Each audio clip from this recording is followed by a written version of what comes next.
Let's look at the highlights then of our opening race of the season.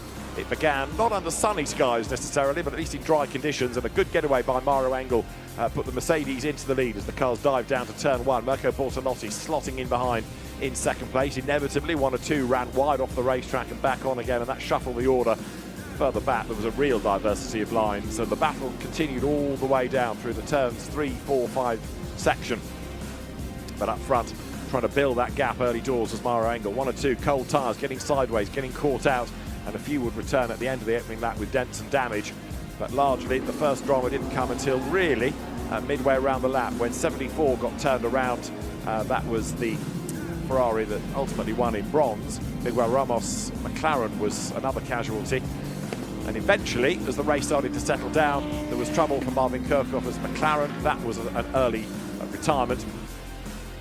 Mauro Engel continued to hold sway, but Dean McDonald was charging on behind in his Garage 59 McLaren. He was one of the stars of the opening stint of the race and would be even better in the second stint. A bit of contact lower down between cars such as Dean McDonald trying to get past Antares Au's Porsche out of the Bronze Cup.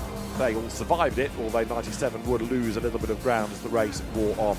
Porsches were there or thereabouts, but looking a bit breathless, and it took Sven Muller a long time to get himself past the similar car of Ian Guven. Once he did, he was able to stay ahead throughout the stint, and that car stayed ahead to the end. And as we raced into the darkness, Matteo Cairoli relayed Lucas Auer in number 48, the car that led early on, ultimately falling to 4th place. The drivers had the fireworks, and there were fireworks in the pit lane as well as they ran side by side. Eventually number 3 from Get Speed giving way as Adam Smalley didn't even get into the race. He'd taken over the car, but then it had a master switch fail and stranded him at pit exit.